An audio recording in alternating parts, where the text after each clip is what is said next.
Oh yeah, there she is up on the lift. Hey guys, welcome back to the channel. Welcome back to the vlog. In this video, we are gonna change the oil, the transmission oil filter on my 2023 C8 Corvette. Why am I not taking it to a dealer, you ask? Well, when they changed the oil, they made a mess and it kind of freaked me out. So I'm gonna change the filter myself. I know, it's a great idea. So here is the oil filter. And now when I got the oil change, there was oil oozing out over here and over there, and it was down there. And I'm like, what the heck did they do to make that kind of a mess? And who did it? Was it an apprentice? Was it a newbie? And you know, I mean, granted, it's only changing oil, but it's my $120,000 supercar. So I'm gonna change the oil filter myself on the transmission. Might do it again. They say that you should have the dealer do it and do a transmission flush through the filter, but I mean, really all it does is cycle it through. So I don't know, maybe I'll just change my fuel my fuel filter. Maybe I'll change that too. No, maybe I'll change my transmission fuel filter. Maybe I'll change my transmission filter more than I should. Because at the end of the day, better to be safe than sorry. This is my baby. Well, one of my babies. That's my baby too. I got another baby outside, but you know, I could put her in another garage because Mike's garage has a lot of garages. I love this car too. But anyways, it's all about this filter. So let's pop off this pan because the filter for the transmission, you won't be able to see it, but it's right in there. So let's get to it. So, I should almost grab a little wrench. And when I say wrench, I mean a power tool. Ow! I'm gonna grab an extension. I could use an air ratchet for taking these off, I suppose. So I might go get my my Milwaukee ratchet. I know I said air ratchet, but I'll just crack them all loose by hand. There we go. Is that? Oh yeah, there's regular bolts in there. So.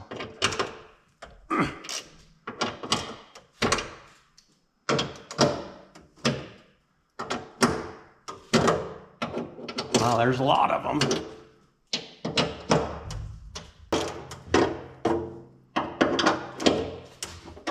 Okay, I'm gonna go get a power tool to make this a little quicker. There we go.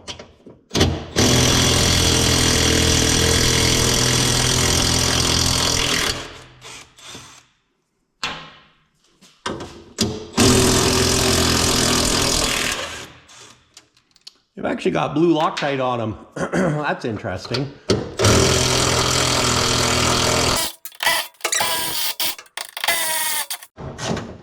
That is a lot of bolts. Now these ones are just for this plastic tray on the back. I don't think we have to take the tray off, but we gotta take these screws out. So I'll do that on each side. Keep the screws, or at least I left 2 bolts in, just finger tight. And I'm kind of splitting it down the middle, so keep everything on the left and right. I mean, you can do it however you want. Or maybe I'll just take it to the dealer. Maybe it'll just be a how not to do it, but that's how I'm doing it. Now I just have these bolts across the front. So now we have some 10mm bolts and some 13, and I'm gonna take off the 10mm first using my Milwaukee angle impact. Put that one there.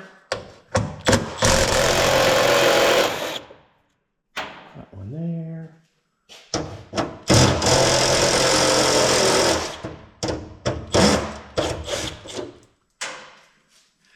Pretty sure this is part of the rigidity of the car because there's a lot of bolts to come off for the skid plate or whatever it is, under tray.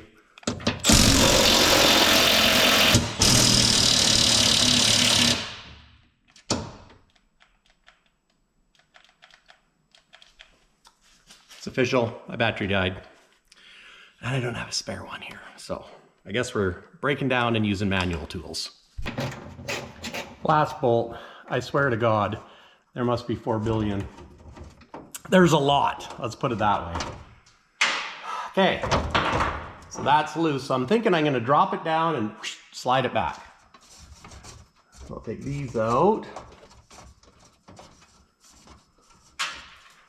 See if this is gonna work.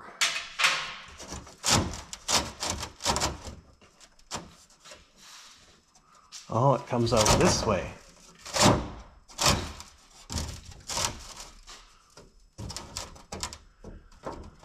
Goes forward. Well, I don't want to take all these trays off. Well, I guess it's... How many bolts holding on? 1, 2. Wow, I guess I got to take this tray off too. Oh. I think if you're wondering why it costs so much to change a simple little filter from the dealer, it's because you have to pull off 4 billion bolts. So now this should just come right off like that. Well, that was easy. And look at that, now I can see my engine. You can see the little belt, AC pump. Wow, it's a lot of, it's kind of all jammed in there, isn't it? Oh hey, there's my alternator thingy. So heat shield, some lines. There's a manifold. That's pretty fun. Oh, almost forgot. Let's pull this tray off.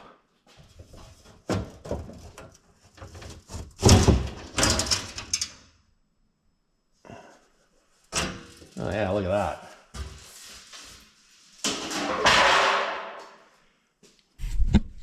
So you guys can see the mess, all the oil residue from when the dealer changed oil. I know, I should let it go, but I'm just saying. So here we are, we got the, all the stuff, and this is what we want right there. That's where that little filter is. I know, all that just for that. There's the transmission pan for my DCT. That's what I'm trying to say. So if you look at it, they are a Torx E8. And this is what it looks like right there. I don't know, probably didn't show it very good. All right, close up. Anyways, you get the drift. So I don't think they're super tight. Well, I don't know how tight they are. I've got a long extension on because, well, it's far up in there. It's actually a spring extension that I got at Princess Auto, aka Harbor Freight for Canadians. And yeah.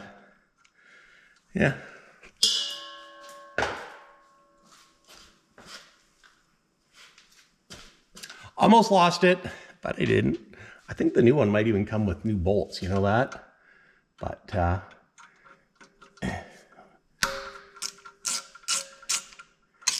gonna crack them all loose. There we go.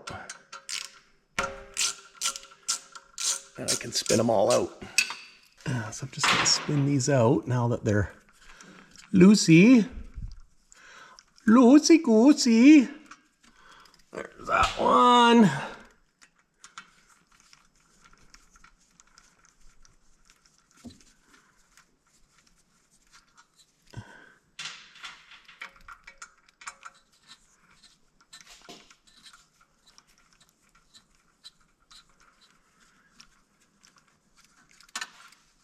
That one.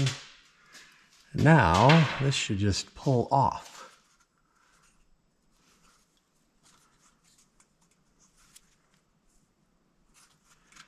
Famous last words.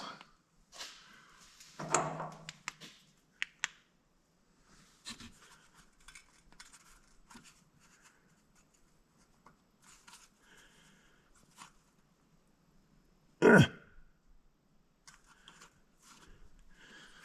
a little bit suctiony in there.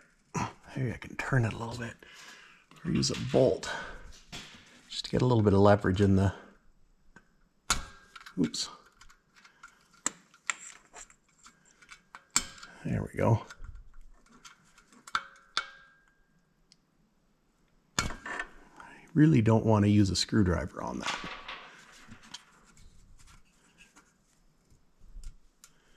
There we go. Just a little bit of rocking motion. Let's see if that'll work.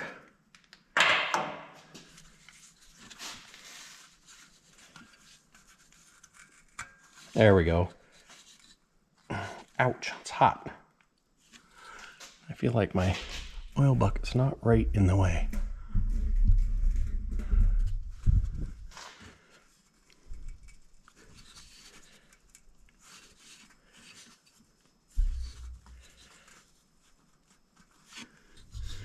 There we go. Ooh, fluid.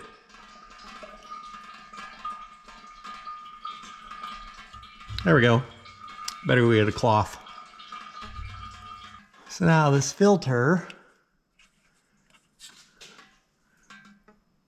I believe it should just pull right out.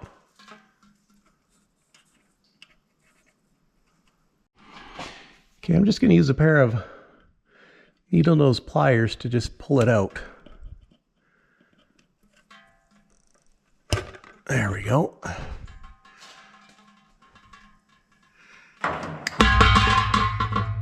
It's not what I wanted to do. I'm going to put it in a box so I can cut the filter apart and just see what I can see. Looking at the cap, the nice thing is I don't see any sediment in the corners. I have seen it where someone's changed it and there's like little bits in the corner. And this looks a-okay, I say. Maybe just dab right in there to see if I can see any dirt.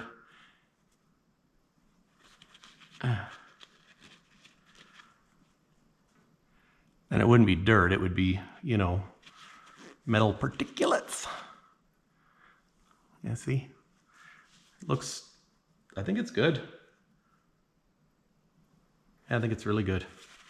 So we'll clean that up with some brake clean and clean up my mess underneath too. So the new filter, genuine GM, that's part number.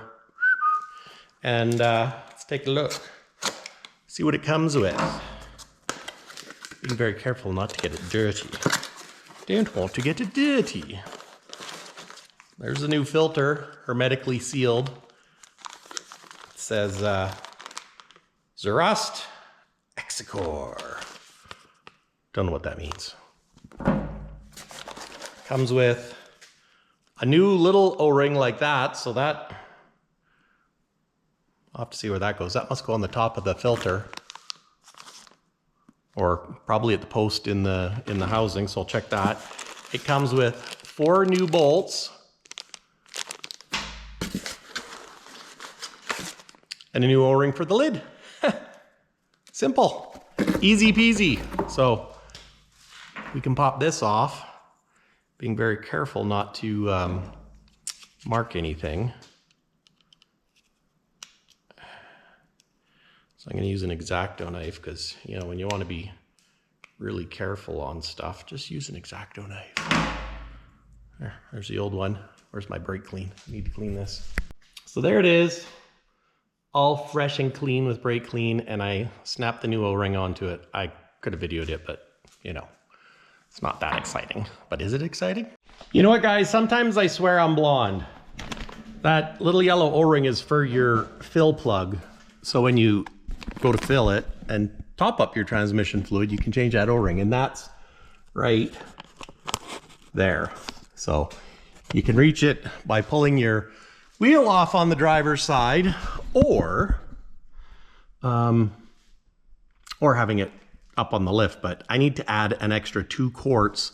Well, for one, to top up the little bit that came out now, and I'm gonna overfill it because of course that's what they recommend if you're gonna track the car, and I'm not gonna track the car, but you know what if I wanna go fast around the corner? That's kind of like tracking it, right? So, okay, let's put this filter in.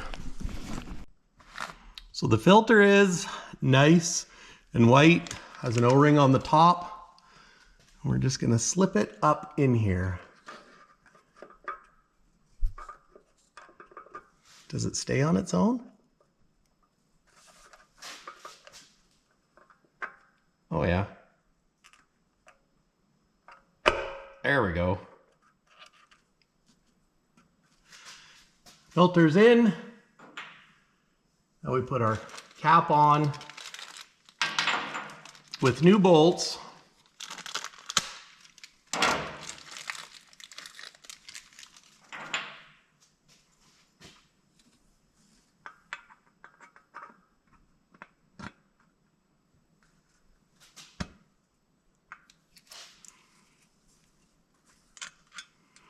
Just gonna start one to get it, make sure it's lined up.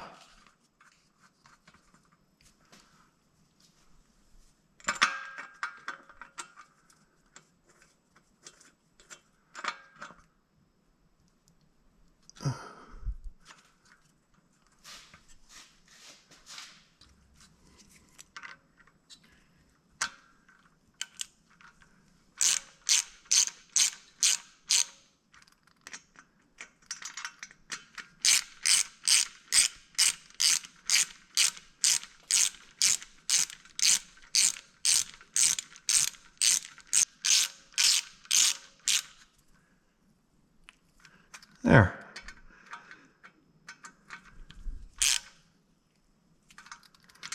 Now we'll just double check the torque and we're golden.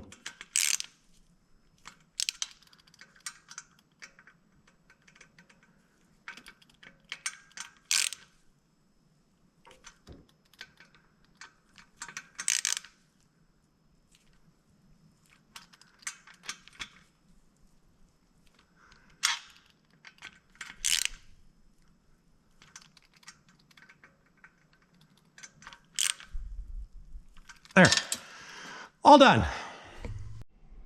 So you can see it's right flush tight. There's just a teeny bit of oil on there.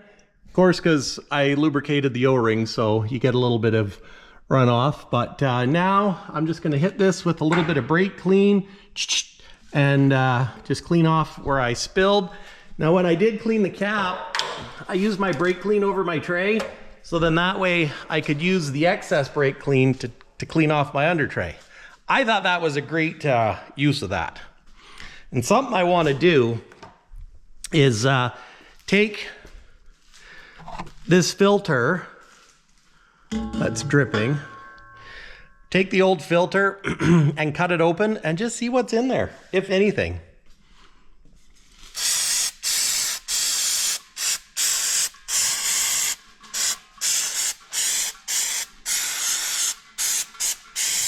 There we go.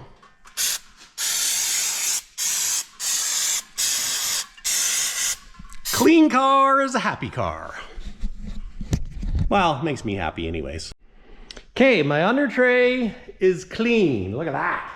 Aside from some little bit of watermark, she's perfect.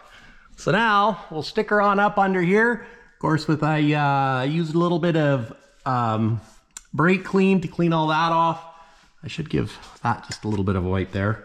And got some dirt on the floor. And now I'll just put it back together in reverse with all these bolts.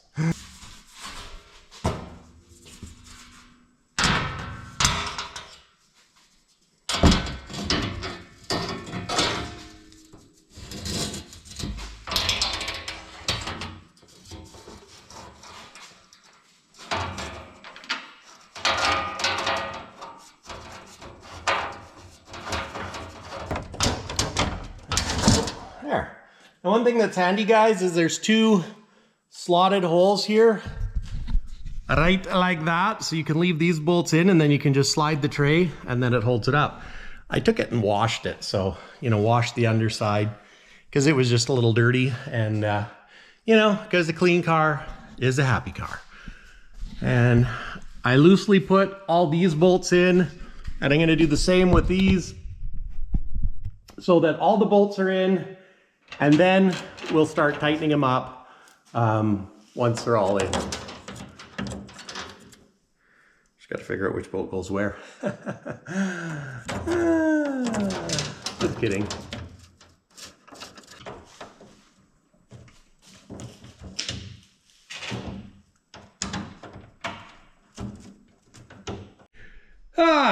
Well, they're all in, they're all tight. I tightened up the plastic skid plate first, or fiberglass, whatever, excuse me, whatever it is. Then I came back, did up the aluminum one with all the Torx head bolts, just double checking everything's there. Last I did these little 8mm for this rear plastic one. Looks really good. Just give it a final inspection back here in my exhaust. Make sure everything is tight, which it is. It has nothing to do with the filter, but you know, when you have it up, you might as well check it. So anyways, guys, if you've already put in the extra 2 quarts, you're probably done now. And now I got to rip the inside apart to add the extra 2 quarts, or pull a wheel off and turn it up on, I think it's a 16-degree incline to put oil in the side. I don't think I'm gonna do that because that sounds sketchy as all heck. But anyways, guys, catch you in the next one. Thanks for watching. If you like this video, hit the like button, and we'll see you in the next one where I fill it up with oil. It's not a big panic right now, but I got to make sure I don't forget.